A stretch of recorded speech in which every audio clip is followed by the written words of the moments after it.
This isn't going to help you, but this is going to help the people who are on the live stream. So we're going to use it, but you still have to be quiet so that so you can hear, so you can hear me. Sorry that it took us a few extra minutes to get in here. For those of you who were outside, we had to move everybody outside inside, and so things were delayed a bit, and I needed to get through a few aliyot before we could make our way in here. But I'm going to have Rabbi Dorff begin, actually. I'm going to have him do the teaching first. And the reason that we have this space is because we want to be able to do some teaching, and also we want to make sure that that we have a space with a minyan to be able to say a mourner's Kaddish on live stream for those who are unable to be in shul with us physically, so that we can make sure that they can say mourner's Kaddish if they need to. So at the end of Rabbi Dorff's teaching, we'll say the psalm for the season. If we have time, we might sing a little, and then we'll do a mourner's Kaddish. Please feel free to get coffee while Rabbi Dorff is teaching. He's used to his students getting up and moving while he's teaching. Being one of them, I can tell you it's something that we do. And without any further ado, I'll introduce Rabbi Elliot Dorff, who doesn't need any introduction, because you're all here for him. So.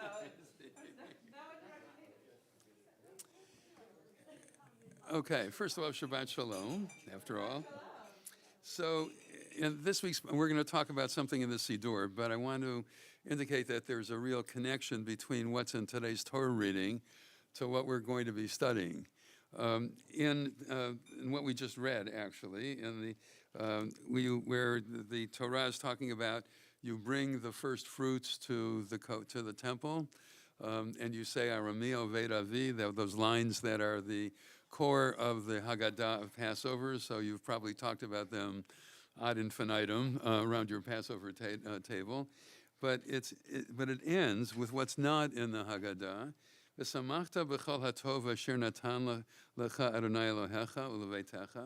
You should rejoice in what the Lord has given you, you and your household, and the Levi and the stranger in your midst, because what happens here is that not only do you give to the temple, but you give to the poor and to the widow and to the orphan. And interestingly, there's a comment of you don't have the Chumash in front of you. Gratitude and generosity do not seem to come naturally to most people. Most of us must be taught to remember to thank God for our good fortune, and must learn through experience the satisfaction of sharing our bounty with others. What I want to talk about today is talk about gratitude. I would say, Rabbi Abraham Joshua Heschel taught that awe and wonder are really at the center of Judaism. And I certainly think that awe and wonder have a lot of expression in the Jewish tradition, including a lot of the Psalms that we sing in the morning, and in a number of other places in our liturgy, in our Jewish life. But I would suggest that gratitude is actually more fundamental than awe and wonder. And I'll explain why as we go on. First of all, because it gets a lot of play, and along with awe and wonder, gratitude gets a lot of play in our tradition. So if you have your Siddur in front of you, and if you don't, let's get people some Siddurim. There are Siddurim right outside the door if people want to get some.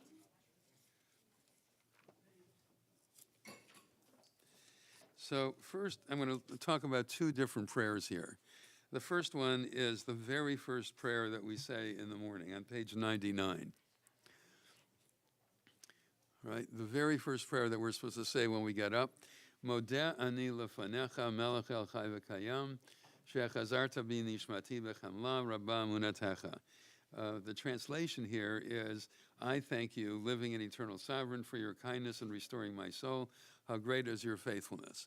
Now, clearly, the tradition knew that you were alive during the time that you were sleeping. So this is not really talking about it's not really talking about your life, but it's talking about your consciousness. In this case, that's apparently what nishmati means here. Your consciousness and your ability to understand what's going on in the world and to think about it and to have gratitude for it. Rabbi Ari Lucas, well, some of you may remember, taught us that the Hebrew could have been Ani modeh lefanecha. That would be perfectly good Hebrew.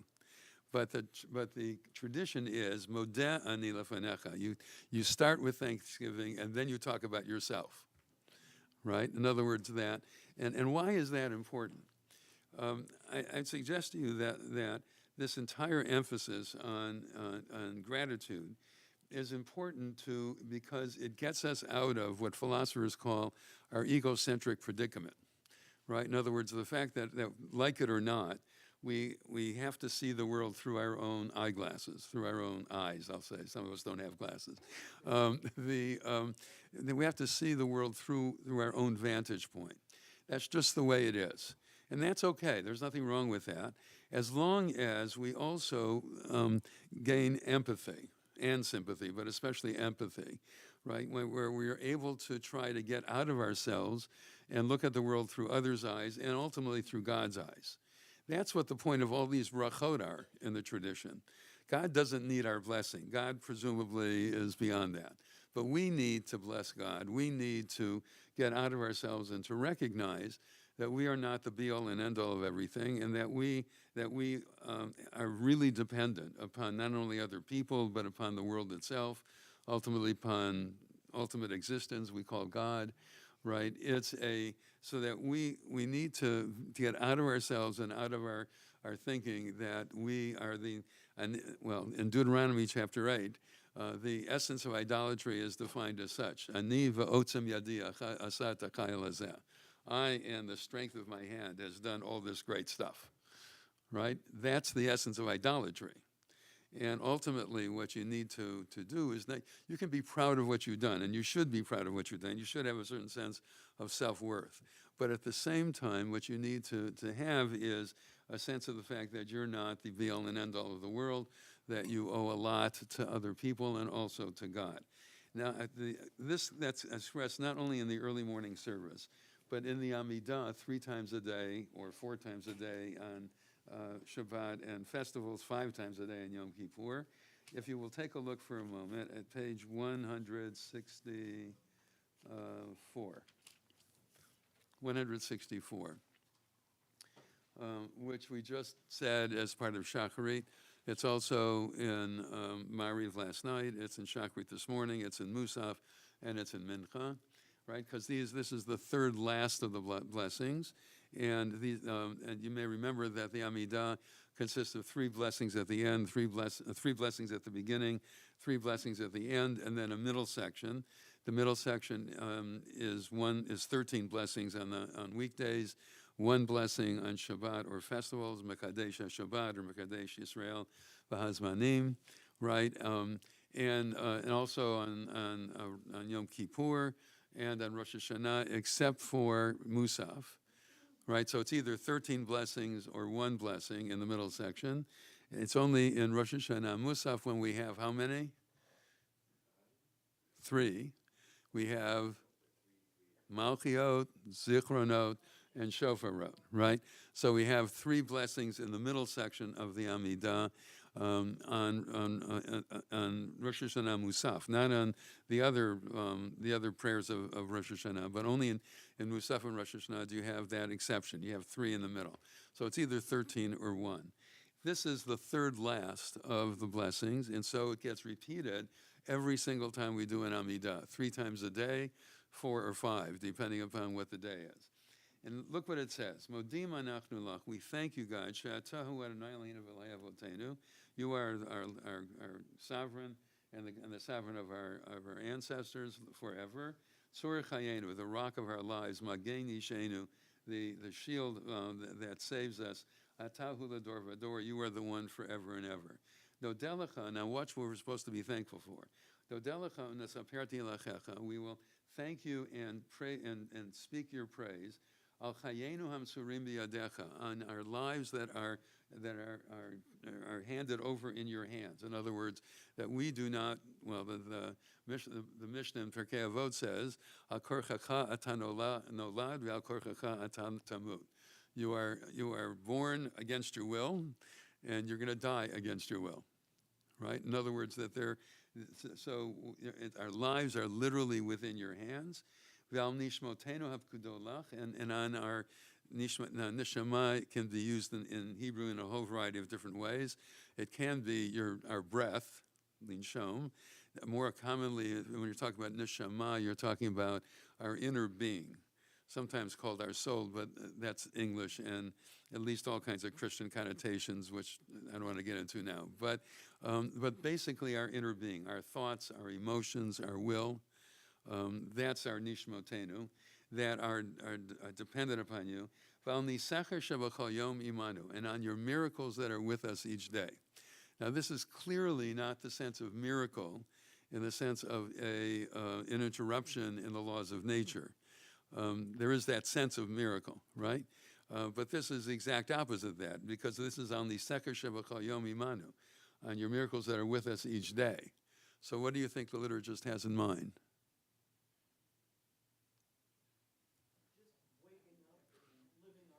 Yes, waking up, living our lives, our bodies functioning better or worse, but still functioning in ways that most of us who are not physicians don't really understand, right? And our ability also, other things that you might imagine, that our bodies function. That's one miracle. That's with us each day. What's another? Yes, the functioning of nature, that it functions not only regularly, but so regularly that we can do science, right? That we can study it and predict it, and even to some extent control certain things. We can move indoors when it rains, that kind of thing, right? And what else? What else do you think?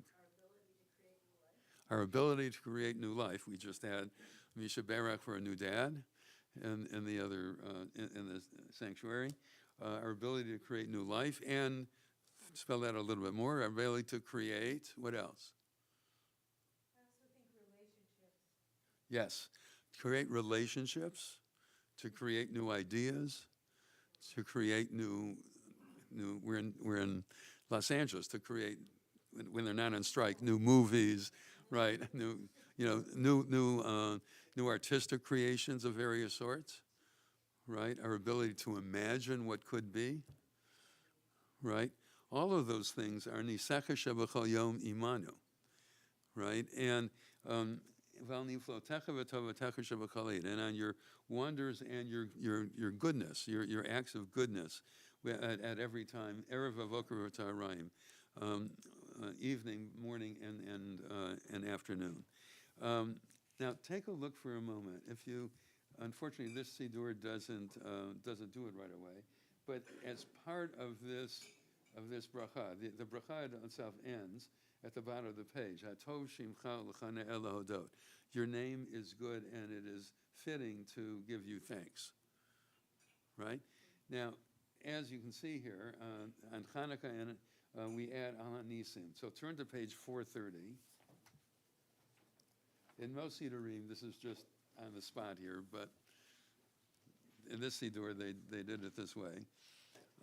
This is what we include in this blessing on Hanukkah, on Purim, and on Yom HaAtzmaut. But let's just take the Hanukkah. Take a look for a moment and read through it on page 430.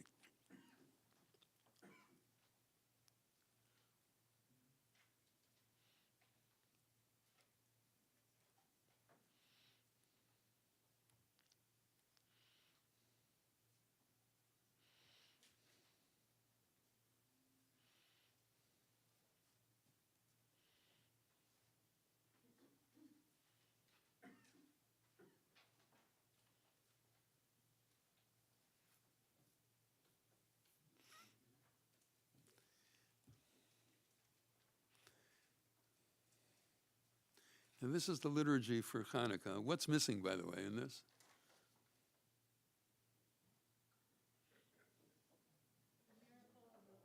Yes, the miracle of the oil, right? Oil they had only oil for one day and it lasted 8. That's what you usually think about as the miracles of Hanukkah, right? But it's completely absent in the liturgy. So what are the nisim do you think they're talking about here? The liturgist is talking about. What are the miracles that the liturgist is talking about? Yes, the survival of the Jewish people, right? against all odds. And that's to a certain extent, the way that people, I think, that's the reason why you have it also, you have an Al Nisim for Purim, and in our liturgy, you also have one for Yom HaAtzmaut, right, for Israel's Day of Independence, which were in each cases not completely against the laws of nature, but unexpected, right? Unexpected because the odds against us were so great. So the nace here, the nisim here, is not the oil that lasted for 8 days, even though there was only enough for one. The nace here is the unexpected, and the unexpected good things. There are also, of course, unexpected bad things, right? But the nace here is still within the laws of nature, but something unexpected. And once you recognize this and have gratitude for it, then back to our Torah reading today, one is supposed to express that gratitude not only in words, but in deeds by helping those who don't have. And that's really what's in the very beginning of our Torah reading today, and hopefully in our lives always. Shabbat Shalom.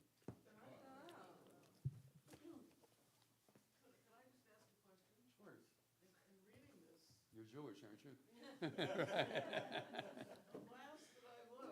Yes, that's right. Just the other day, Yes. in this prayer, it seems like a little nuts to me in certain ways. When it says, "You delivered the strong into the hands of the weak, and the hands of few into the hands of many, into the hands of the few." Right. Why isn't it the reverse? Why don't we bring the few into the hands of the strong and make the few stronger? Well, see, what they're talking about, what the liturgy is talking about is historically the Greeks were far outnumbered the Jews. So, and the Greeks had much more power, at least presumably, than the Jews did. So God, by saving the Jewish people, God delivered the few into delivered the strong into the hands of the weak, right? It's looking at it from a historical point of view. Okay, any other questions or comments? Okay, to be continued. When next week? Wait, come over here, Rabbi Dorff, so you can answer it. Oh, so that, I see, okay. So I do, before I came here, I did the meditation with Rabbi Stone, and there's a whole gratitude practice, and so it's interesting that in Jewish spirituality that there's this emphasis on gratitude and compassion, and that, but we think of it, I just keep thinking of all the meditators who are Buddhists. Yes. Don't see it in their Jewish tradition. And I'm wondering if you can just where did we lose that gratitude practice? It's like embedded, it's here, you just showed us. Right. Right. Right. Well, one of the things that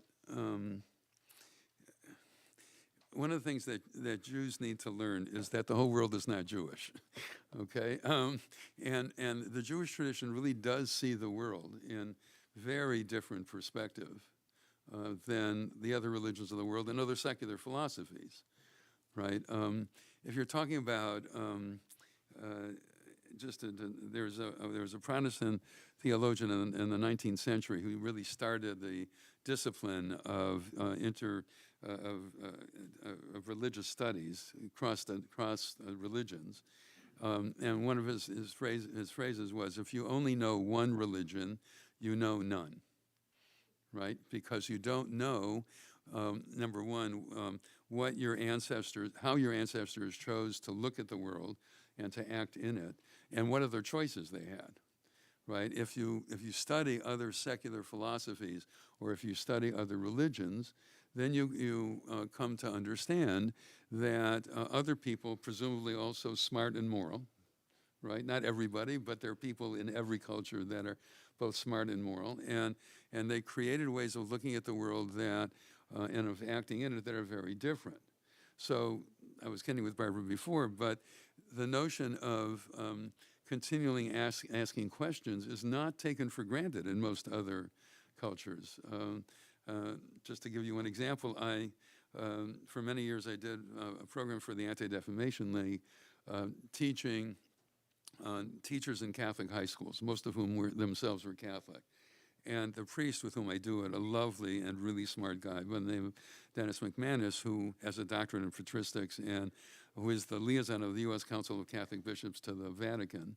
So he was in Rome every other month for about 2 weeks, and he knew John Paul personally. He knew Benedict personally. He also mimics them. He's really very funny.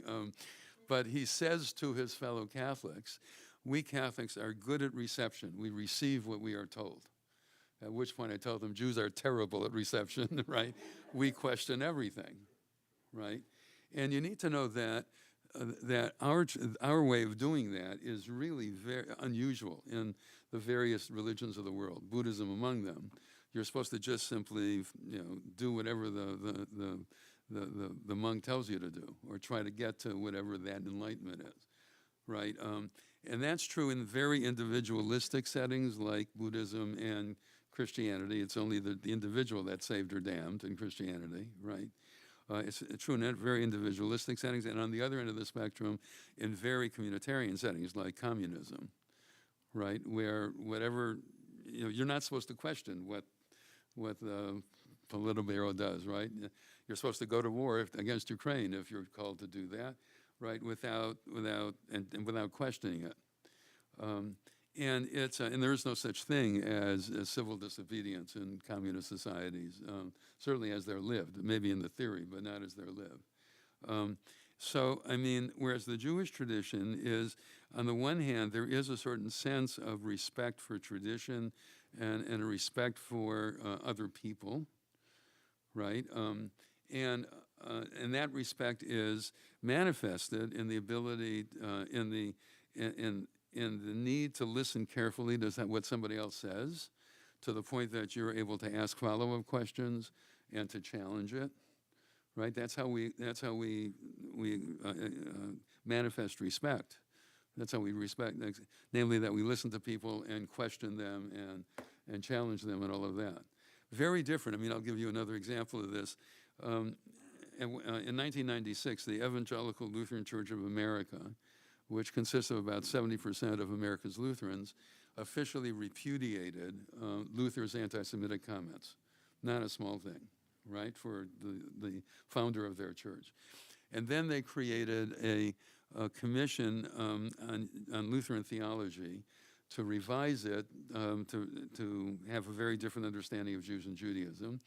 And so there were 15 Lutheran theologians on this commission, and they asked 6 of us who do Jewish theology to meet with them over 3 days at the Gustavus Adolphus College, which is a Lutheran college about an hour and a half southwest of the Minneapolis airport.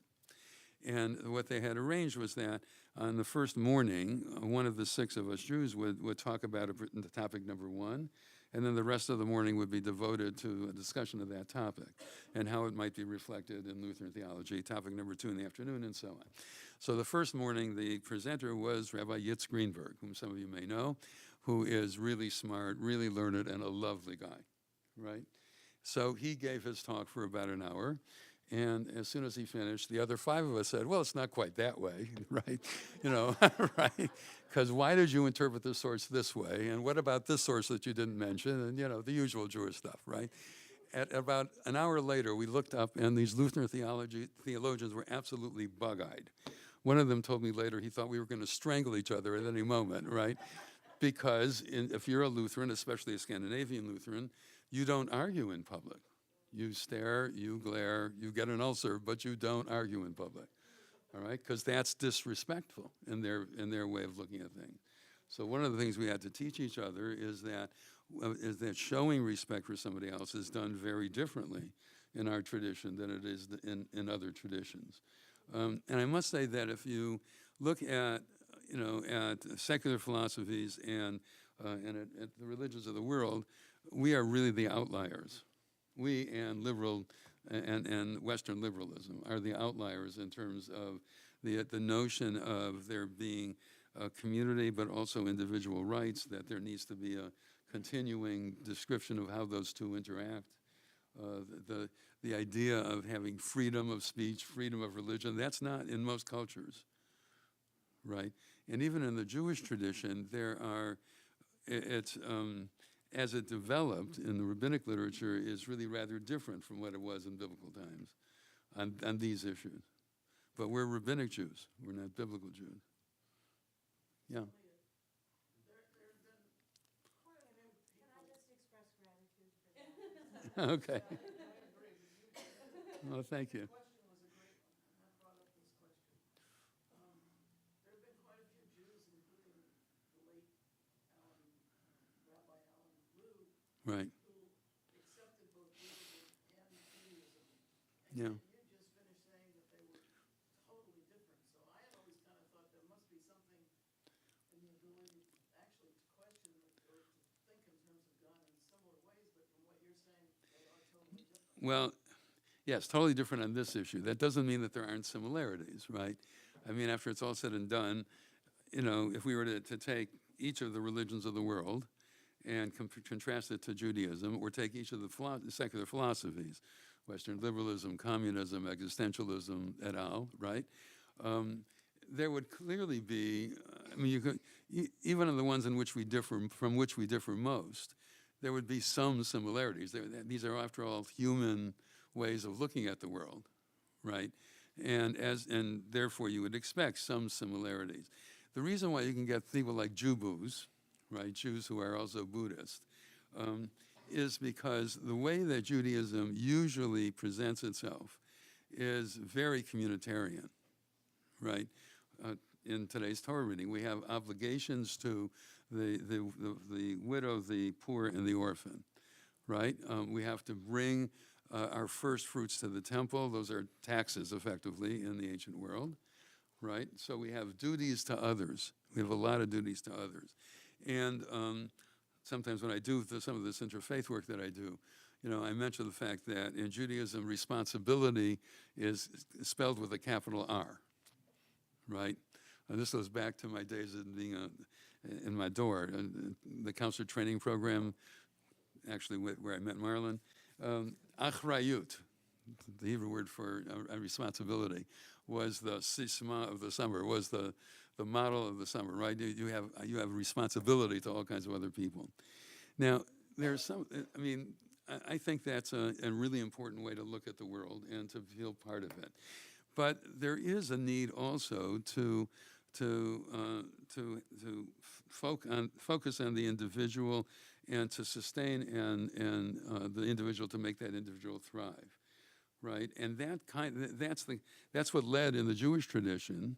That, and also the fact that we were persecuted so much in this world, led to Jewish mysticism, right? Where the whole point of the mysticism was to get out of this world. This world that's true, by the way, for any mystical system, whatever the religion. The point is that it starts with the notion that this world is not real, it's a sham. So the objects and people that you see in this world are just not real. And in order to get to the real world, you have to do something in order to get out of this world. Exactly what you do depends upon the particular mystical system. It could be exercises of various sorts. It could be, Hasidei Ashkenaz, some of the first Jewish mystics, would engage in self-flagellation and burning themselves and all kinds of other stuff, right? And there are later Jewish mysticism would say that the way that you get out of this world is that you look for the mystical understandings of the Torah, right? You look for the sod, for the secret understandings of the Torah, not just the simple meaning or the interpreted meaning, the midrash, but also the secret meaning of it. So that's, again, very different from most other mystic systems. It's much more left brain than most other mystic systems, right? You get out of this world by looking for the secret meaning of the text, right? Whereas in most other traditions, yoga et al., you use exercises of various sorts. But in each of those systems, the point is to get out of responsibility for this world and to think and to cultivate oneself. And I think there really, again, needs to be a mix of those. Those of you who, I'm very much involved in the Jewish Family Service, and one of the things that gets pounded into people who are caregivers is that you need to take care of yourself first, right? Because if you can't function, then you can't take care of anybody else. It's sort of like what they say on the airplanes: first put the mask on yourself and then help others, right? Because if you can't breathe, you can't help anybody else. So I think there's a really important piece of this, that one does need to take care of oneself in order to be able to take care of others. But what the Jewish tradition would say is that you can't stop at taking care of yourself because you have responsibility to others. The Hebrew word, by the way, achrayu, comes from acher, which means the other. Right? You have to look at the other and take care of the other. But you can't do that unless you take care of yourself. Okay, anything else? Let's do some singing, okay? Okay, so I'm going to take Rabbi Dorff's lead. First of all, we're going to do Kaddish Rabbanan first. I was thinking about this earlier this morning, that I actually first learned Kaddish Rabbanan as a student in Rabbi Dorff's class. So it feels only appropriate that anytime he teaches to do Kaddish Rabbanan in his presence. So we're going to turn to page 111 for Kaddish Rabbanan. So if anybody's in mourning or observing a yard site, you would say this as well. Again, page 111. You can, yes, everyone can say it. I'm just inviting those who are specifically in mourning or observing a yard site.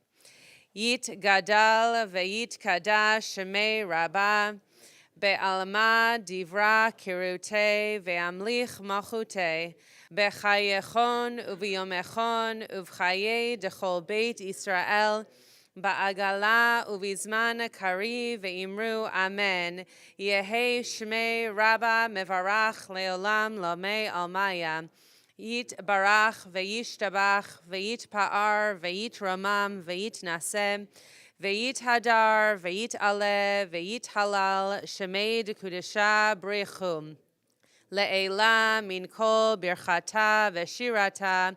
Tush bechata v'nechemata da'amiran be'alma ve'imru amen. Al Yisrael ve'al Rabbanan ve'al Talmidehon ve'al kol Talmidehon ve'al kol man de'askin be'oraita di ve'atra hadein ve'di ve'chol atar ve'atar Yehi lahon ulachon shlama rabba china ve'chista ve'rachamin V'chayin arichin umezona revicha ufor kana min kodam avuhon divi shemaya ve'imru amen. Yehi shalama rabba min shemaya v'chayim tovim aleinu ve'al kol Yisrael ve'imru amen. Oseh shalom bimromav hu berachamav ya'aseh shalom aleinu ve'al kol Yisrael ve'imru amen. So we'll turn out to page 99, and I'll take us through 3, maybe 5 tunes that are specific to gratitude. They're specific to the way that we can connect to this gratitude practice. The one offering that I'll add to Rabbi Dorff's teaching is that it's become a thing in the 21st century to have a gratitude practice. Some people write down affirmations in the morning. Some people write affirmations around their home. Some people practice affirmations with their kids before they leave for the day, so that we're reminded of being grateful for that which we have in our lives, for that which our bodies can do, for the connections that we're able to make.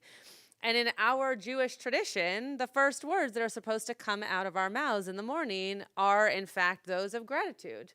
So just because in the 21st century, gratitude practices and mindful affirmations have become, I don't want to say a trend, because I think it's more than that, but something that the more people are in tune with doing as part of their practice. Jews have been doing this for millennia as a way of waking up and recognizing, as Rabbi Lucas taught us, that first comes gratitude, as Rabbi Dorff said, right? That first comes gratitude, then comes me. First, I have to be aware of that which I am grateful for before I can focus on the things that I might now need or need to do in the world. So let's sing Modani, even if you already did it this morning, as a way of bringing some of that gratitude back into our practice. Modani lefanecha melech chai v'kayam shehechezarta bi nishmati nishmati bechemla rabba emunatecha modani lefanecha melech chai v'kayam shehechezarta bi nishmati bechemla rabba emunatecha. My soul has been returned to me as I wake with morning's light. A new day dawns, a page has turned.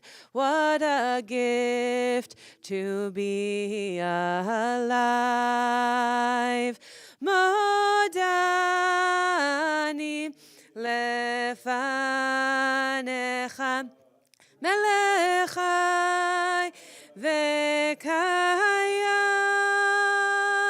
shehechezarta bi nishmati bechemla rabba emunatecha. Let's turn to page 132. If you're able to do so, please rise. Though if you want to just think of this as a meditative practice, you can stay seated. We're not doing it as part of Psuke de Zimra, so you can think of it as a way of closing your eyes and imagining the things that you are grateful for, or standing as is done when we are saying this in a prayerful moment or service. The words are Hodu ladonai ki tov ki leolam chasto. These are words that not only do we say in the morning as part of Psuke de Zimra, but also when we are bringing someone into the world, like a little baby. We show gratitude for God by saying these words as the baby enters into the room. Hodu ladonai ki tov ki leolam chasto. Hodu ladonai ki tov ki leolam chasto. Hodu leElohim haElohim ki leolam chasto.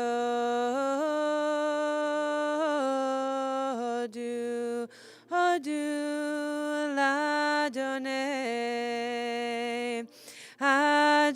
Adonim ki leolam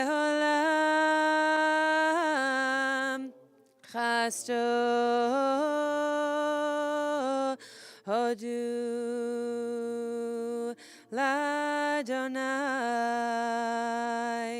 ki tov ki leolam chasto.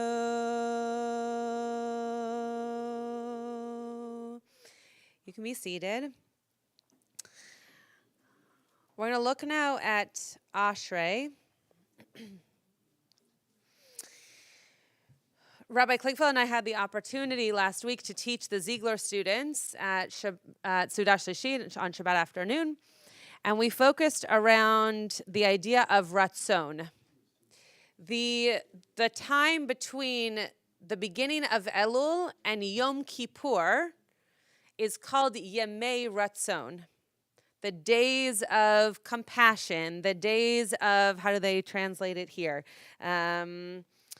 They don't really. Contentment, right? A way of understanding Ratzon, what you might be grateful for, as Rabbi Dorff reminded us.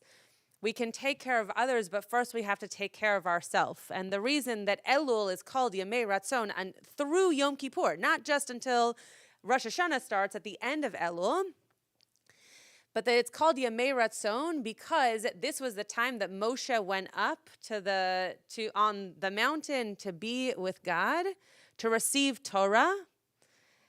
And as you can imagine, one of the things that you need in receiving something as important and big and vital as Torah is open-mindedness and compassion and an open ear and a way of being gentle with yourself. So we call these days Yamei Ratzon so that when we're looking inward to ourselves, we find compassion for ourselves as well. But that even while doing that work that we're going to do on Rosh Hashanah and finish with it on Yom Kippur, that even when we are approaching others, that we should find compassion in ourselves from the answer that we might receive from hearing from others in a moment of tshuva, from not being able to do exactly what we wanted to do in that moment of relationship, or maybe just for having compassion for the other person because we're not yet in a moment where we can actually figure this out, right? So much of tshuva is to think about how we can repair something, but it's also how we can return to something. And that takes time. Returning to something takes time and takes effort and takes compassion for ourselves and for the other. So we're going to look at the line Poteach et yadecha, which is 3, 6, 8 lines from the bottom at the pei there. And we're going to sing it to a nigun that's called the Sunrise Nigun. And it goes like this. 136. Yai na na na yai na na na na yai na na na yai na na na na ya na na na na na na na ya na na na na na na ya na na na ya na na na. This is not the Sunrise Nigun, but we're going to sing it anyway. Poteach et yadecha umaspia lecho chai ratzon yai nai nai yai nai nai nai nai nai. One more time. Poteach et yadecha umaspia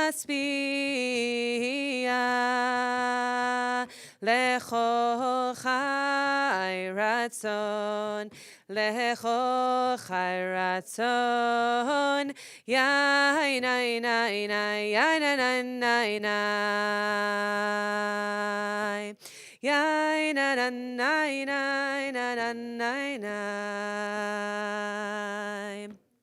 yai na na na na ya na na na ya na na na na na na na ya na na na na na na ya na na na ya na na na.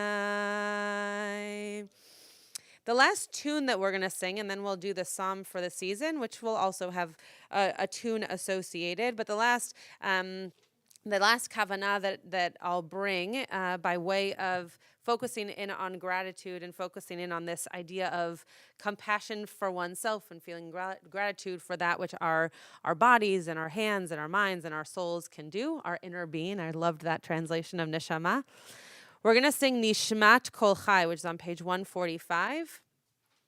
And as many of you have heard me say before, part of what's so beautiful about this line of Nishmat Kol Chai is that, as Rabbi Dorff mentioned, the word neshama can mean our inner selves, our soul, the way that we connect most deeply. And it can also simply mean breath. And so when we think about ways that we praise God, or I'll add for today's focus, praise ourselves and praise that which we can do, Sometimes just focusing in on our breath and taking a moment to deeply breathe and focus on the most basic fundamental skill that if our body doesn't have, we are not healthy in our bodies in a way that allows us to sustain ourselves. That if we can just breathe, that too is praise. That if we can focus in on our breath and focus in on the ways that we use breath in the world, that too is a way of praising God and again, of praising ourselves. So if you would like to just think about that while we're singing this, you can close your eyes if you want, or you can look at the words on the page, focusing on this idea of neshima, of breath, or neshama, the soul or the inner being of ourselves. Nishmat kol chai tevarech et shimcha Adonai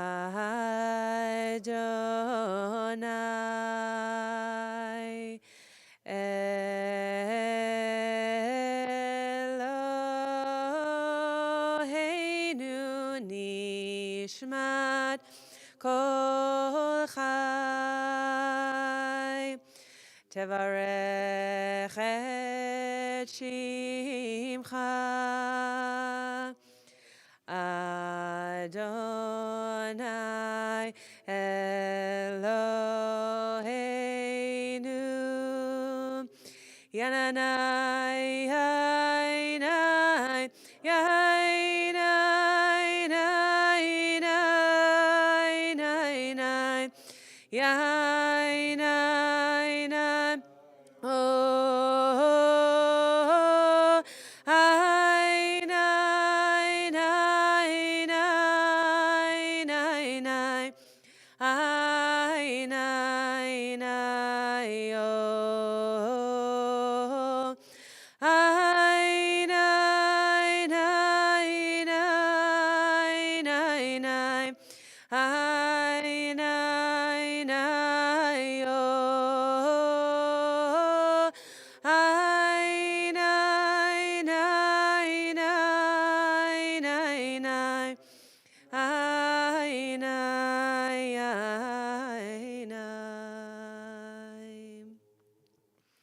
I'll ask you all to please rise, page 113.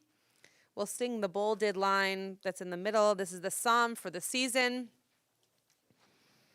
A psalm that both recognizes the ramp up into a new year, into a new self, but also one that the words that we're going to sing are Achat sha'alti me'et Adonai, a reference to the fact that we're going to always have questions, that we're always going to have longings, that we're always going to have needs, both from those in our physical lives and also from God.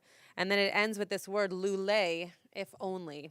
So knowing that there's always going to be if onlys, right? If only I could have done more, if only I could have said more, if only I could have just relaxed a bit more, and being able to enter into a year where potentially there are less if onlys, or there are different if onlys, or some of those if onlys from the year before get to be really focused on for this year to come. Le David Adonai Yori Vishimi Meir Adonai Me'oz Chayim Me'oz 113. Achat sha'alti me'et Adonai ota vakesh. Achat sha'alti me'et Adonai ota vakesh. Shivti bevet Adonai kol yemei chayai lachazot benoam Adonai ulevaker behechalo לחזות בנועם, בנועם אדוני, ולבקר בהיכלו. כי יצפנני בסוכה ביום רע. אשר ואזמרה לנה שמע אדוני קולי ואקרא וחנני וענני לך אמר ליבי.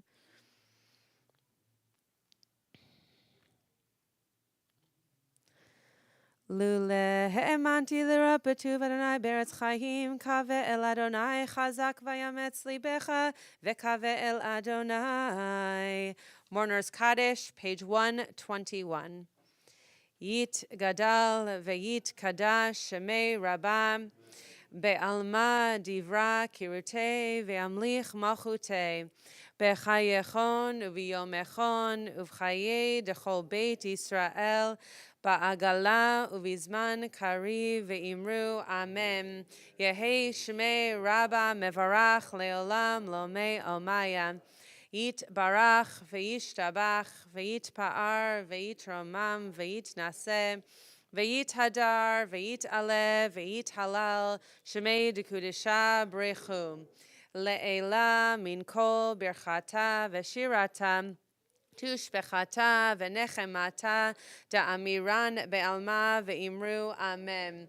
Yehi shalama rabba min shemayam v'chayim aleinu ve'al kol Yisrael ve'imru amen.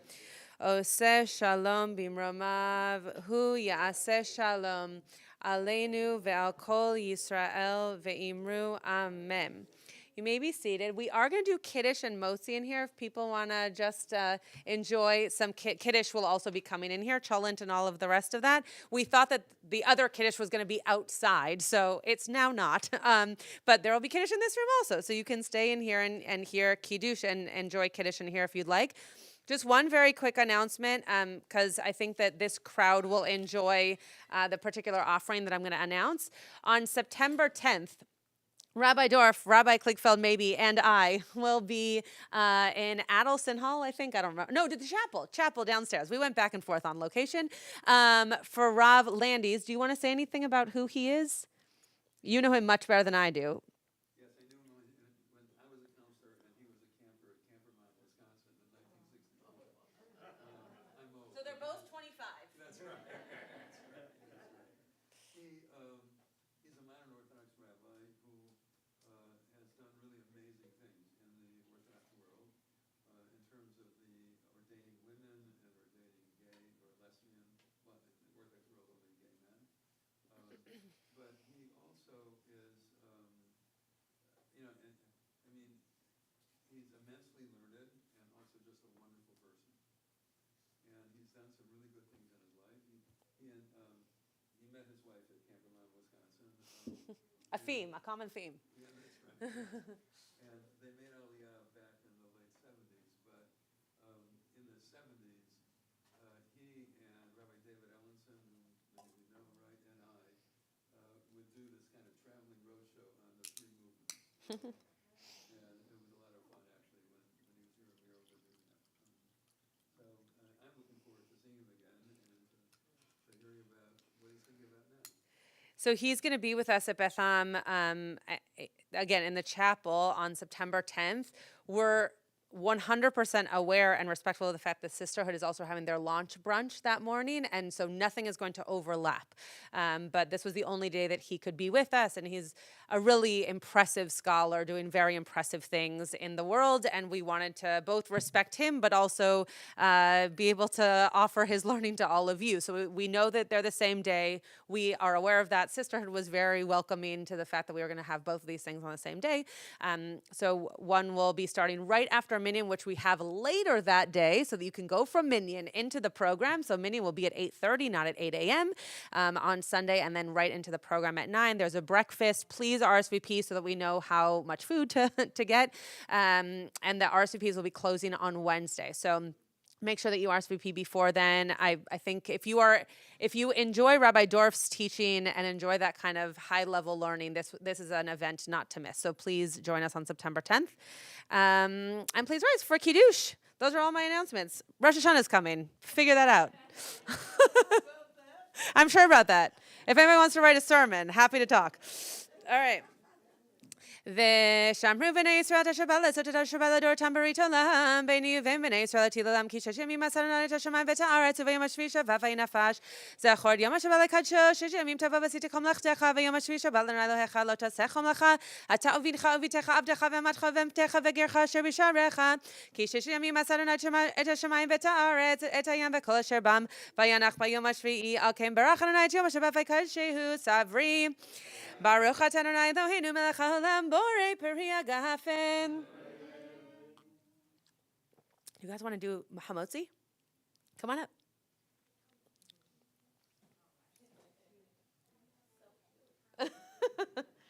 So cute. Much cuter than me doing hamotzi. Okay, hands in. Ready? We're going to say the blessing together. Baruch Adonai Eloheinu melech haolam Asher Kiddishanu b'mitzvotav v'tzivanu al netilat yadayim. Wait, stay here. The best part is coming. Okay, ready? Baruch atah Adonai Eloheinu melech haolam hamotzi lechem min haaretz. Which one do you want to eat first? The plain one? Figured. Shabbat Shalom, everyone. Kaddish will be coming in here. You're more than welcome to go back in the sanctuary and see. You can rip it. It's beautiful.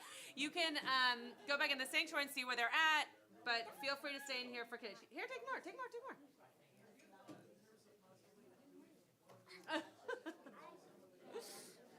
Were you coming up here for this? You a quick thank you. Yeah. This was just a wonderful half hour. All the themes you hit right out of the park. Thanks, Carl. I appreciate that. Thank you. I'm so glad you were here.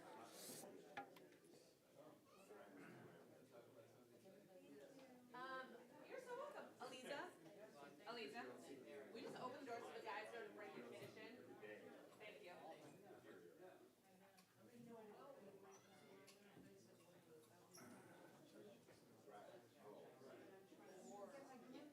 Get your gluten. It's pretty good gluten, I will say.